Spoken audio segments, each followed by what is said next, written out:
Je vous ai fait précédemment la vidéo sur je me maquille avec les produits les moins chers de ma collection et ça m'a été demandé, je vous l'avais d'ailleurs demandé dans la vidéo si ça vous intéressait de voir l'inverse et vous m'avez dit oui, donc je vous ai fait la vidéo je me maquille avec les produits les plus chers de ma collection. Je vous ai comme la dernière fois filmé un petit peu la petite sélection que j'ai faite et je vous ai filmé un total look du coup avec ces produits. Là à l'heure qu'il est, j'ai pas encore calculé le total des produits que j'ai utilisés dans cette vidéo mais je vous mettrai à l'écran la vidéo les produits les moins chers versus les produits les plus chers. En tout cas voilà du coup le look que j'ai réalisé. Et si vous voulez savoir ce que j'ai utilisé et comment je les ai appliqués, je vous laisse regarder la suite. Au niveau du teint, on va commencer par les bases. Ça peut être très compliqué au niveau des bases parce que c'est toutes des gammes de prix assez petites, sauf la mat crème de chez Herborian. En termes de fond de teint, pareil, on va être sur Herborian. Donc j'ai soit la CC Red, soit la bébé crème, soit la super bébé. Mais en soi, comme là c'est les mini formats, on va dire que c'est celle-ci la plus chère. Après, il y a aussi le fond de teint plein éclat de chez Yves Rocher. Yves Rocher, c'est pas donné hein, quand vous avez acheté hors promo. Donc à voir. À mon avis, c'est Herborian, mais à voir. Au niveau anti-cerne, j'ai pas énormément d'anti-cerne et j'en ai pas beaucoup de cher. Donc à mon avis, ça va se jouer entre le Maybelline, le Instant Anti-Âge ou le Revlon, le Flex Wear Full Cover. Au niveau bronzer crème liquide, il y a le Dior. À mon avis, ça sera peut-être celui-là parce que celui-là, il est à une cinquantaine d'euros. Il y a aussi le Charlotte Tilbury, comme ça, le grand, qui est plus cher. Alors j'ai regardé la super bébé, elle est à 44 euros. Je regarde toujours les prix hors promo, tandis que le fond de teint plein éclat il est à 33,90. Donc ça sera la super bébé. Au niveau anti-cerne, le Maybelline il est à 14,99 alors que le Revlon il est à 11,90 €. Donc ça sera le Maybelline. Et au niveau contour, le Dior il fait 58 euros. Et le Charlotte Tilbury 56 euros, du coup ça sera le Dior. Niveau blush, j'en ai là et j'en ai ici, mais à mon avis ça va plutôt se jouer entre le Yves Saint Laurent et peut-être le Charlotte Tilbury. Le Yves Saint Laurent il fait 42 euros et le Charlotte Tilbury 43, donc ça sera le Charlotte Tilbury. Au niveau poudre, sans grande surprise, ça sera la Huda Beauty qui fait une quarantaine d'euros. Après elle a énormément de quantité. Donc rapport quantité-prix, elle est très avantageuse, mais c'est quand même celle-ci la plus chère. Au niveau des sprays fixateurs, j'en ai pas énormément, mais le plus cher, ça sera à mon avis le Easy Bake de Huda Beauty. Même si c'est un mini format, comme les autres, c'est des marques pas très chères. Je pense que ça reste celui-là le plus cher. Bon, au niveau produit à sourcils, au niveau fixateur, je pense que ça va être la cire Pink Honey. Et au niveau produit sourcils, du coup, ça va être ma pommade Anastasia. D'habitude, je fais toujours mes sourcils au feutre. Mais du coup, là, comme il y a la pommade et qu'elle est plus chère, je vais refaire mes sourcils à la pommade, écoutez. Au niveau des bronzers, à mon avis, ça va se jouer entre le Yves Saint Laurent, le Gucci ou le Givenchy. Non, mais alors, c'est quand même hilarant parce que le Yves Saint Laurent, il fait 62 euros. Givenchy fait 63 euros. Et le Gucci, le grand gagnant, fait 64 euros. Bon, au niveau des blush poudre, j'ai bien peur que le plus cher, ça va être le Dior. Pourquoi je dis j'ai peur? Parce que j'aime pas trop ce produit. Après, il y a le Charlotte Tilbury aussi, ça c'est pas mal cher. Ah, il y a les Yves Saint Laurent aussi, ils sont à une cinquantaine d'euros. Bon, du coup, j'ai regardé, le Dior il fait 45. Les Yves Saint Laurent ils sont à 52. Et Charlotte Tilbury 47. Donc c'est Yves Saint Laurent qui remporte. Et au niveau des highlighters, pareil, j'ai un Dior qui doit être pas mal cher. Le Fenty aussi, je crois qu'il fait 40 euros. Ça va se jouer entre ces deux-là. Bon, en fait, la question est vite répondue. J'ai regardé celui-là, il n'existe plus. C'est une ancienne édition. Du coup, on va partir sur le Fenty qui est à 39,90 €. Ce qui m'arrange pas des masses parce que j'en suis pas très fan. Mais au niveau des crayons pour les lèvres, les plus chers de ma collection, soit Charlotte Tilbury, soit Kylie, soit Fenty Beauty, soit MAC. J'ai regardé le Kylie, j'arrive pas à retrouver la ref exacte, j'ai l'impression qu'ils n'existent plus ceux-là. Sinon, le MAC c'est 27 euros, le Charlotte Tilbury 28 et les Fenty 22. Donc du coup, c'est le Charlotte Tilbury qui gagne. Bon, au niveau rouge à lèvres, j'ai un petit peu regardé. Huda Beauty c'est 28 euros les liquides. Les Lip Velvet de Anastasia c'est 31. Et Charlotte Tilbury, du coup, les rouges à lèvres comme ça, c'est 42. Donc c'est Charlotte Tilbury haut la main qui l'emporte. Au niveau gloss, j'ai regardé les faux fillers de Huda Beauty, ils sont à 24. Et les Fenty Beauty sont à 24,50. Du coup, Fenty Beauty, j'en ai 3. Donc, j'ai choisi celui-là parce que c'est celui qui se rapproche le plus du rouge à lèvres que j'ai. Au niveau des yeux, je vais juste choisir la palette de fard à paupières parce que du coup, je sais pas trop ce que je vais faire comme look. J'ai quand même vérifié la Soft Glam qui fait 58 € mais sans grande surprise. C'est la Natasha Denona, la Glam, qui est la plus chère puisqu'elle est à 73 €. Et je me doutais bien que ça serait celle-ci. Bon, du coup, j'ai ma petite sélection de produits. On va y aller pour se maquiller ensemble. Au niveau de la base, c'est la mat crème de chez Herborian. Je vous avoue que c'est une base... C'est pas que je l'aime pas, c'est pas que je l'aime bien, c'est que je trouve qu'elle fait un peu rien. Je trouve pas spécialement qu'elle a un effet de fou. Elle a une texture... c'est vraiment entre la crème de jour et la texture un peu base siliconée, vous voyez. On sent quand même qu'il y a un peu un effet siliconé, un peu velours. Mais pas autant, je trouve, qu'une base vraiment qui est dédiée à lisser les pores, etc. Là, ils disent que c'est un soin matifiant, effet flouté. Elle est 5 en 1, elle uniformise le teint, elle matifie la peau. Elle permet de flouter les imperfections et d'avoir un effet blur sur les pores. Elle unifie le teint avec un fini ultra mat, elle affine le grain de peau, elle préserve la fonction barrière de la peau pour retenir l'hydratation et elle matifie pour préparer la peau au maquillage. Franchement, sans plus, je trouve pas qu'elle fasse un effet de dingue en fait. J'ai pas l'impression qu'elle fasse tout ça, mais bon, bref. Par contre, au niveau du teint, on va utiliser la Super Bébé de chez Herborian. Ça, par contre, c'est un produit que j'adore vraiment énormément. Et tous les produits teint Herborian en général, enfin, en tout cas ceux que j'ai testés, donc en l'occurrence, moi j'ai testé la Super Bébé. J'ai testé la CC Red Correct et j'ai testé la bébé crème. Et les trois, c'est banger, vraiment. Ici, je vais l'appliquer au pinceau parce que j'ai pas humidifié mon éponge. Éponge ou pinceau, ça fonctionne très très bien. La différence entre la bébé et la super bébé, c'est que la super bébé, elle est plus matifiante et elle est un peu plus couvrante.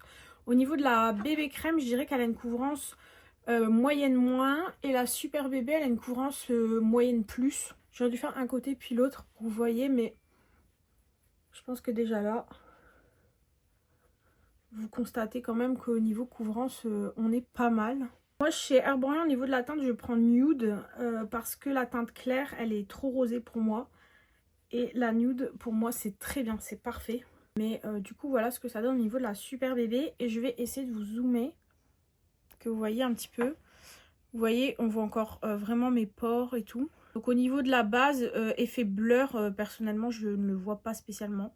Au niveau de l'anti-cerne, vous avez vu dans ma sélection que mon anti-cerne le plus cher, c'est le Maybelline. Parce que je trouve vraiment qu'il y a certains produits dans lesquels il ne faut pas forcément mettre des 1000 et des cents pour avoir un bon produit.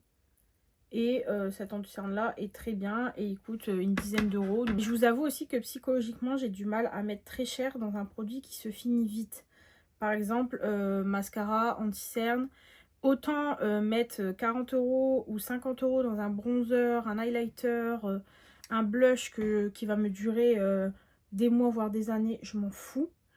Autant mettre 30 € dans un anti-cerne qui va me durer 3 mois ou dans un mascara qu'il va falloir jeter au bout de 3 mois d'ouverture, bah ça me fait mal aux fesses quoi. En pinceau, j'utilise celui de chez Zoeva, c'est le 146, il est trop bien pour l'anti-cerne. Et ils ont la même version mais pour le fond de teint et pour les produits crème. Et faudrait trop que je me le prenne parce qu'il a l'air trop bien. Au niveau du bronzer, c'est le stick de chez Dior. Donc c'est le Forever Skin Contour. Et j'ai la teinte 01 Light qui se présente comme ceci. J'aime beaucoup la teinte parce qu'elle est ni trop chaude ni trop froide. Vous voyez, elle n'est pas trop orangée et elle n'est pas trop grise. C'est vraiment un pile entre deux. Parce que moi les teintes grises, je déteste. Vraiment les teintes contours très très froides, j'aime pas ça du tout. Et en même temps, une teinte trop orangée sur mon teint qui est très pâle, bah ça va pas non plus. Et ce contour, il s'unifie, il se travaille à une vitesse. Je sais pas si vous voyez à quel point ça se travaille facilement. Et si vous avez une peau claire, il n'est pas trop foncé. Donc au niveau de la teinte light, franchement, ça se module bien. Actuellement, je filme cette vidéo, on est le 5 juin. On verra quand est-ce que je vous la poste parce que comme je mets toujours 50 millions d'années à faire le montage, c'est aberrant. Ce week-end, du coup, le 7 et 8, je m'en vais à Paris pour le salon The Beauty Experience. C'est le salon du maquillage. C'est la 2e édition cette année. J'y avais pas été l'année dernière. Et là, cette année, je me suis dit, profite, vas-y. Donc j'y vais les 2 jours. J'ai pris le pass VIP. J'ai pris 2 masterclass en plus. Vraiment, j'ai pété mon crâne. J'aimerais bien essayer de filmer un vlog. Alors, c'est la première fois de ma vie entière que je vais filmer un vlog. Qui plus est, enfin en tout cas un vlog YouTube. Parce que je fais parfois des vlogs sur TikTok, mais c'est pas le même. Et qui plus est, un vlog où je vais devoir potentiellement parler devant des gens à une caméra et les gens vont me regarder chelou. Mais j'ai bien envie de faire ça. Donc on va se tester à l'expérience. Je ne sais pas quand vous aurez ce vlog en ligne, si vous l'aurez un jour d'ailleurs. On verra ce que ça donne au niveau des plans que j'arrive à faire, mais j'ai trop hâte. Au niveau du blush, c'est le Pillow Talk Matte Beauty Blush Wand. C'est les blushs liquides de chez Charlotte Tilbury. Il y a beaucoup de... Il me semble qu'il y a beaucoup de produits Charlotte Tilbury. Parce que Charlotte Tilbury, on va pas se cacher que c'est une marque assez onéreuse, n'est-ce pas? Et le Pillow Talk, c'est la couleur un peu emblématique. J'utilise le même pinceau pour le bronzer. Ce rose mauve un peu. J'avais testé il y a pas mal d'années la version brillante en fait. Oula, il y a une luminosité d'un coup. J'avais testé du coup il y a quelques années la version brillante de ces blushs que j'avais détesté. Je trouvais que niveau pigmentation ça manquait énormément et que du coup pour le prix ça valait pas du tout la peine. Et par contre cette version mat j'aime beaucoup. Je trouve qu'il s'applique bien, il se dégrade bien, la couleur est jolie, il n'y a rien à dire. Je viens de toucher, j'ai tout déplacé. Ça va, ça se replace bien. Au niveau de la poudre, ma poudre la plus chère, c'est la Huda Beauty. J'en ai 2 versions. J'ai la Sugar Cookie qui est la transparente et la Cherry Blossom Cake qui est la rose. Ce que je vais faire, c'est que je vais mettre un petit peu la rosée sur mon contour des yeux. Je mets un petit peu à la houppette. Je viens lisser mon contour de l'œil parce que vous voyez que l'anti-cerne a un petit peu filé. Mais la texture est assez fine de cet anti-cerne, ce qui fait que forcément ça file assez vite. J'essaye de moins poudrer mon teint. J'ai la peau ultra déshydratée. Et du coup ça a tendance à me marquer. Par contre j'ai du mal un peu à comprendre son nouveau packaging là. Parce que du coup dans le capuchon vous avez un rebord. Ce qui fait que oui ça bloque la poudre, ça évite qu'il y ait plein de poudre à l'intérieur. Mais en même temps, bah, si vous voulez mettre la poudre dans le capuchon, bah, du coup, c'est compliqué. Et du coup, après, je vais prendre la blanche avec un pinceau pour pas avoir quelque chose de trop poudré. Par contre, je vais un petit peu relisser parce que j'ai quelques ridules au niveau du front. Cette poudre, elle est géniale, hein. Elle matifie, elle fait tenir, elle floute, elle lisse énormément la peau. Si vous avez une peau grasse, si vous avez... des pores très dilatés, un maquillage qui ne tient pas dans la journée, bah franchement cette poudre, elle est incroyable. Par contre une fois poudré, le blush n'a pas une très jolie couleur, hein. C'est pas très beau.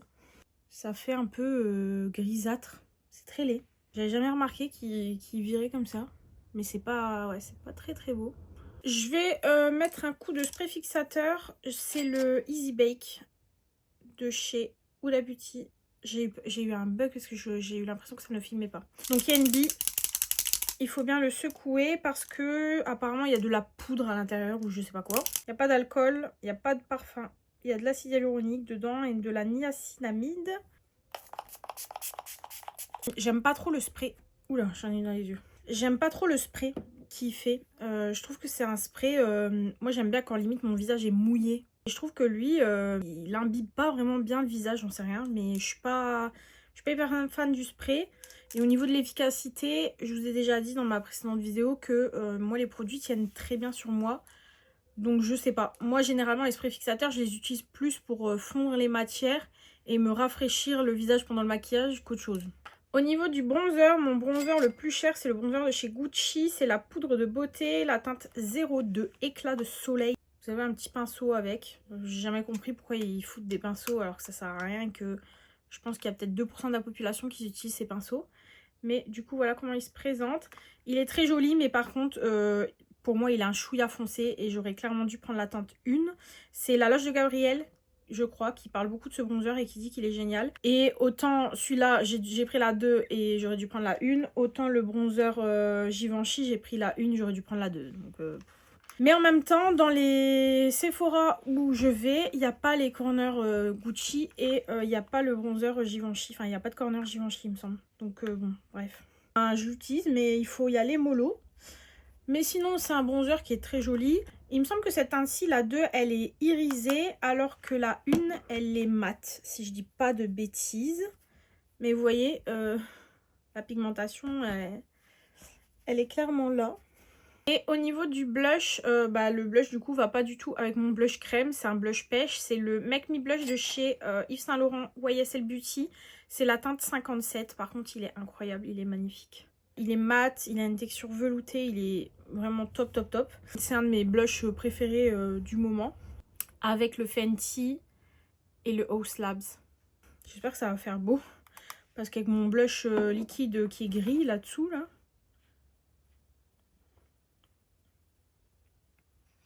Bon, au moins ça va rehausser un peu la teinte, je pense. Il se fond très très bien à la peau. Il est bien pigmenté sans être trop pigmenté. Parce que les blushs trop pigmentés, c'est pas facile à appliquer, c'est chiant. Au niveau de la teinte, ça va, mais il y a quand même le côté un peu grisâtre. J'ai l'impression de l'autre qui ressort par-dessous, c'est un peu chiant. Et en plus, la luminosité, elle est pas trop de notre côté aujourd'hui. Hein. J'espère que vous verrez bien. Et au niveau de l'highlighter, mon highlighter le plus cher, c'est le Fenty Beauty. C'est le Diamond Bomb en teinte Omanicara. C'est le très connu. L'highlighter tout pailleté comme ça. Désolée pour tous les fervents du Fenty, mais en fait, pour moi, c'est un topper, c'est pas un highlighter. Voilà, je sais pas si vous voyez. Mais en fait, ça dépose des paillettes. J'ai l'impression que c'est un fond transparent avec des paillettes.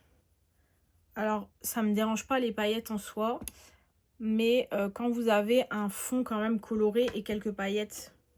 Mais là, c'est transparent avec des paillettes. C'est genre le highlighter pour moi qu'on met un peu limite sur toute sa face quand on va en soirée. Mais ouais, je suis vraiment pas fan de cet highlighter. Et il coûte genre 50 balles pour des paillettes quoi. Non, franchement, je suis grave déçue. On va passer maintenant aux sourcils. Je vais utiliser la cire Super Hold de chez Pink Honey, qui est une cire à sourcils comme ça. En fait, vous avez le pot comme ça et vous prenez le petit goupillon, vous l'humidifiez et vous venez prélever la cire et la mouiller pour pouvoir l'appliquer sur les sourcils. Hop. Je viens gratter à l'intérieur le produit. J'ai aussi la version marron de cette cire, mais la version marron, je l'aime beaucoup moins. Je préfère la version transparente. Ce que j'aime en fait avec cette cire, c'est que elle fixe très très bien les sourcils et que vous soyez maquillé en dessous ou pas. Parce qu'il y a énormément de cires sourcils qui sont très efficaces, mais qui sont très efficaces quand vous n'avez rien sur la peau. Et donc il faut faire ses sourcils avant son teint et tout. J'ai horreur de ça. Devoir me maquiller en contournant mes sourcils et tout, ça me saoule. Moi, je préfère faire mes sourcils après. Et franchement, de toutes les cires à sourcils que j'ai testées, c'est celle que je préfère de loin. Elle est hyper efficace. Et en vrai, niveau rapport quantité-prix, elle coûte pas très très cher. D'ailleurs, du coup, vous avez un petit format. Vous voyez, ça, c'est la version colorée. Vous avez le petit format et vous avez le grand format. Donc, si vous voulez juste tester, vous pouvez acheter d'abord le petit. Mais le grand format fait genre 25 € et ça fait plus d'1 an que je l'ai. Et il m'en reste encore pas mal. Je vais laisser un petit peu sécher. Pendant ce temps-là, je vais juste appliquer ma base à paupières. C'est la même que dans la précédente vidéo parce que j'ai qu'une base à paupières. C'est la Prep Plus Prime de chez MAC. C'est une base à paupières transparente. Par contre, je suis très bête parce que j'ai plaqué mes sourcils alors que j'utilise la Dibro pommade aujourd'hui. Parce que du coup, mon produit sourcil le plus cher pour remplir, c'est ça. Avant, je faisais toujours mes sourcils à la pommade. Et maintenant, je fais toujours mes sourcils au feutre.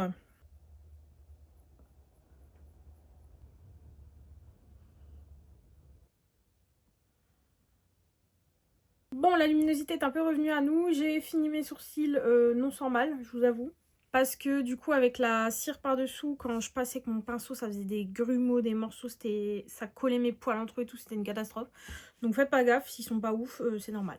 Et du coup, ce que j'ai fait, c'est que j'ai avancé un peu sur un œil. Et clairement, on se fait chier.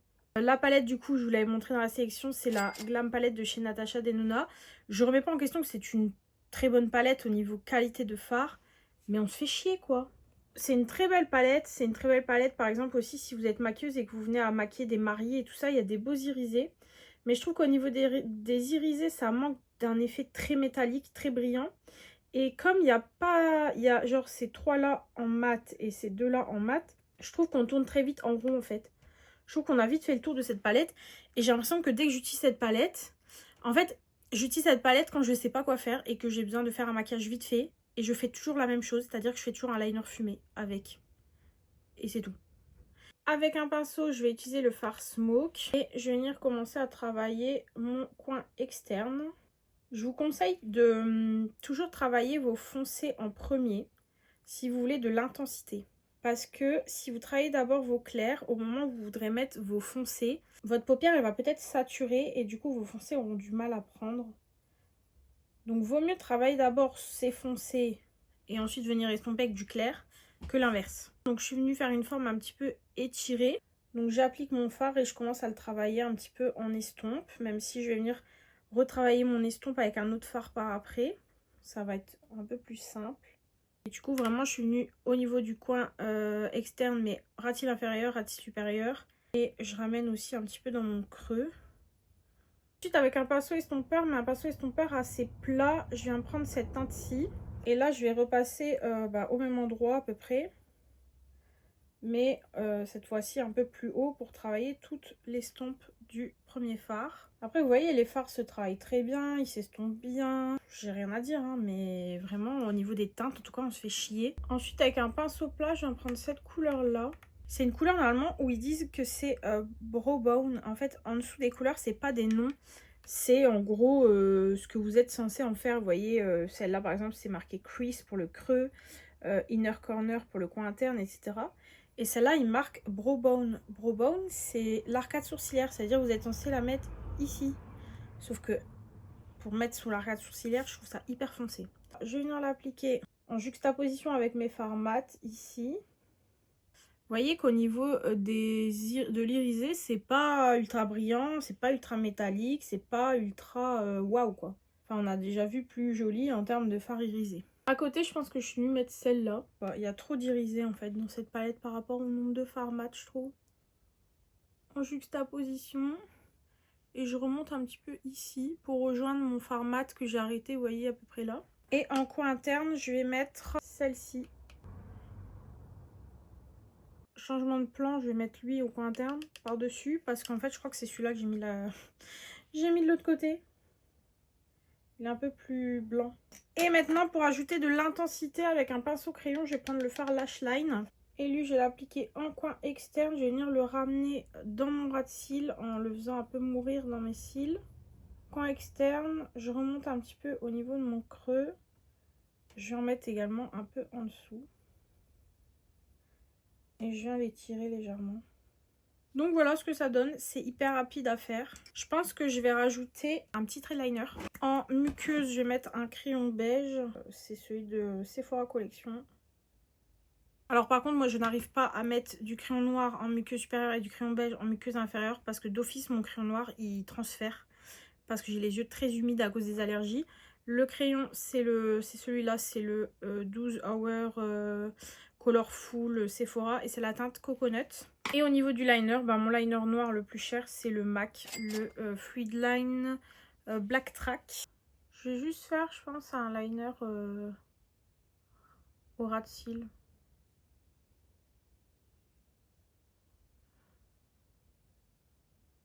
Avec mon pinceau crayon et un petit peu de fard Lash Line, je viens estomper légèrement mon coin externe. Donc voilà ce que ça donne au niveau des yeux. J'ai pas envie de mettre de faux cils. Du coup ce que je vais faire c'est que je vais mettre juste du mascara. Juste appliquer mon mascara préféré qui est le Waterproof Revolution de chez Makeup Revolution. Dont je cherche toujours un dupe parce que celui-là je crois qu'il n'existe plus. Recouper mes cils, mettre le mascara et je reviens pour les lèvres. J'ai enlevé un peu le reste de baume à lèvres. Et au niveau des lèvres, du coup vous avez vu c'est le crayon à lèvres de chez Charlotte Tilbury en teinte Pillow Talk. Avec le rouge à lèvres Charlotte Tilbury en teinte Pillow Talk. Et au niveau du gloss, ça va être le Fenty Cream en teinte Cupcakein. Je vais commencer par le crayon. Et honnêtement, si vous voulez un bon crayon pour les lèvres, n'investissez pas forcément dans celui-là. Certes, la couleur est très jolie. En termes de crayon à lèvres, vous avez les Lifter Liner de Maybelline qui coûtent genre 8 balles et qui sont 10 fois mieux que ça.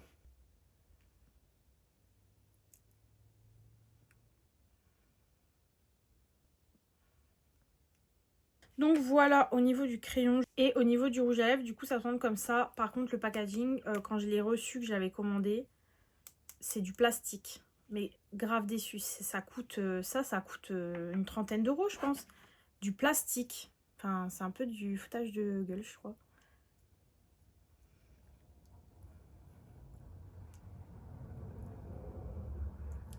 Après au niveau du rouge à lèvres par contre c'est très crémeux, il n'y a rien à dire. La teinte est très belle, mais ouais, par contre le packaging en plastique, ils auraient pu faire un effort là, clairement. Le gloss, c'est le Fenty. Je vais le prélever avec un pinceau parce que j'ai pas envie de mettre l'embout, surtout que c'est un rouge à lèvres en raisin, donc j'ai pas envie que mon rouge à lèvres transfère sur l'embout. Par contre, il est hyper pigmenté le gloss. Je vais pas en mettre de trop parce que j'ai pas envie de cacher complètement la couleur du rouge à lèvres. Et voilà, du coup, le look final. Je le disais pas dans la dernière vidéo, mais dans la dernière vidéo, j'ai calculé après, je l'ai marqué en barre d'infos.